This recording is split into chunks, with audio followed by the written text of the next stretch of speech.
महाशिवरात्रि की कथा। हिरणी की सत्यनिष्ठा की यह कहानी आपको रुला देगी। दोस्तों, एक बार पार्वती जी ने भगवान शिव शंकर से पूछा, ऐसा कौन सा श्रेष्ठ तथा सरल व्रत पूजन है जिससे मृत्युलोक के प्राणी आपकी कृपा सहज ही प्राप्त कर लेते हैं। उत्तर में शिव जी ने पार्वती को शिवरात्रि के व्रत का विधान बताकर यह कथा सुनाई। एक गांव में एक शिकारी रहता था। पशुओं की हत्या करके वह अपने कुटुंब को पालता था। वह एक साहूकार का ऋणी था, लेकिन उसका ऋण समय पर ना चुका सका। क्रोधवश साहूकार ने शिकारी को शिव मठ में बंदी बना लिया। संयोग से उस दिन शिवरात्रि थी। शिकारी ध्यान मग्न होकर शिव संबंधी धार्मिक बातें सुनता रहा। चतुर्थी को उसने शिवरात्रि की कथा भी सुनी। संध्या होते ही साहूकार ने उसे अपने पास बुलाया और ऋण चुकाने के विषय में बात की। शिकारी अगले दिन सारा ऋण लौटा देने का वचन देकर बंधन से छूट गया। अपनी दिनचर्या की भांति वह जंगल में शिकार के लिए निकला, लेकिन दिन भर बंदी गृह में रहने के कारण भूख प्यास से व्याकुल था। शिकार करने के लिए वह एक तालाब के किनारे बेल वृक्ष पर पड़ाव बनाने लगा।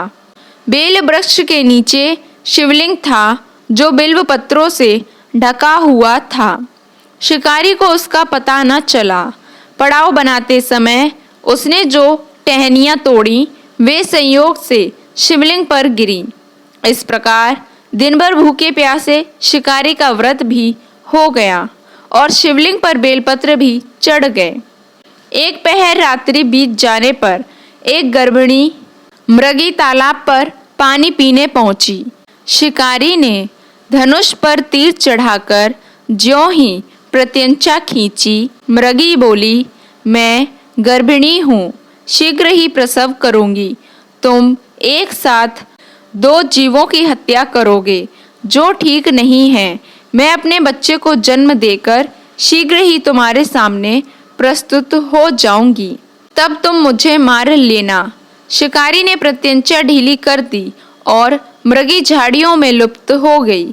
कुछ ही देर बाद एक और मृगी उधर से निकली। शिकारी की प्रसन्नता का ठिकाना न रहा। समीप आने पर उसने धनुष पर बाण चढ़ाया। तब उसे देख मृगी ने विनम्रता पूर्वक निवेदन किया, हे पारदी, मैं थोड़ी देर पहले ही ऋतु से निवृत्त हुई हूँ, कामातुर विरहिणी हूँ, अपने प्रिय की खोज में भटक रही हूँ। मैं अपने पति से मिलकर शीघ्र ही तुम्हारे पास आ जाऊंगी। शिकारी ने उसे भी जाने दिया। 2 बार शिकार को खोकर उसका माथा ठनका। वह चिंता में पड़ गया। रात्रि का आखिरी पहर बीत रहा था। तभी एक अन्य मृगी अपने बच्चों के साथ उधर से निकली। शिकारी के लिए यह स्वर्णिम अवसर था। उसने धनुष पर तीर चढ़ाने में देर ना लगाई। वह तीर छोड़ने ही वाला था कि मृगी बोली, हे पारदी, मैं इन बच्चों को पिता के हवाले करके लौट आऊंगी। इस समय मुझे मत मारो।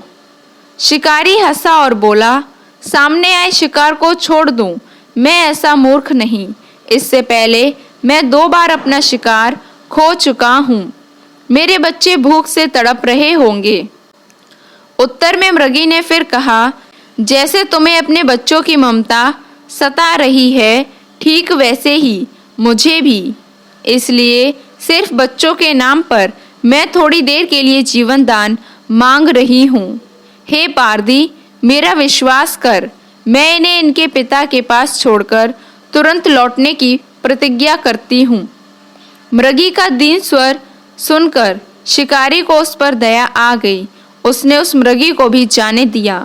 शिकार के अभाव में बेल वृक्ष पर बैठा शिकारी बेलपत्र तोड़ तोड़ कर नीचे फेंकता जा रहा था। संध्या ढलने को हुई तो एक हष्टपुष्ट मृग उसी रास्ते पर आया। शिकारी ने सोच लिया कि इसका शिकार वह अवश्य करेगा। शिकारी की तनी प्रत्यंचा देखकर मृग विनीत स्वर में बोला, हे पारधी भाई, यदि तुमने मुझसे पूर्व आने वाली 3 मृगियों तथा छोटे छोटे बच्चों को मार डाला है तो मुझे भी मारने में विलंब ना करो, ताकि उनके वियोग में मुझे एक क्षण भी दुख ना सहना पड़े। मैं उनका पति हूँ। यदि तुमने उन्हें जीवन दान दिया है तो मुझे भी कुछ क्षण जीवन दान देने की कृपा करो। मैं उनसे मिलकर तुम्हारे सामने उपस्थित हो जाऊंगा। मृग की बात सुनते ही शिकारी के सामने पूरी रात का घटना चक्र घूम गया। उसने सारी कथा मृग को सुना दी। तब मृग ने कहा, मेरी तीनों पत्नियां जिस प्रकार प्रतिज्ञाबद्ध होकर गई हैं, मेरी मृत्यु से अपने धर्म का पालन नहीं कर पाएंगी। अतः जैसे तुमने उन्हें विश्वास पात्र मानकर छोड़ा है, वैसे ही मुझे भी जाने दो। मैं उन सबके साथ तुम्हारे सामने शीघ्र ही उपस्थित होता हूँ। उपवास, रात्रि जागरण तथा शिवलिंग पर बेलपत्र चढ़ाने से शिकारी का हिंसक हृदय निर्मल हो गया था। उसमें भगवत शक्ति का वास हो गया था। धनुष तथा बाण उसके हाथ से सहज ही छूट गए। भगवान शिव की अनुकंपा से उसका हिंसक हृदय कारुणिक भावों से भर गया। वह अपने अतीत के कर्मों को याद करके पश्चाताप की ज्वाला में जलने लगा। थोड़ी ही देर बाद मृग सपरिवार शिकारी के समक्ष उपस्थित हो गया ताकि वह उनका शिकार कर सके। किंतु जंगली पशुओं की ऐसी सत्यता, सात्विकता एवं सामूहिक प्रेम भावना देखकर शिकारी को बड़ी ग्लानि हुई। उसके नेत्रों से आंसुओं की छड़ी लग गई।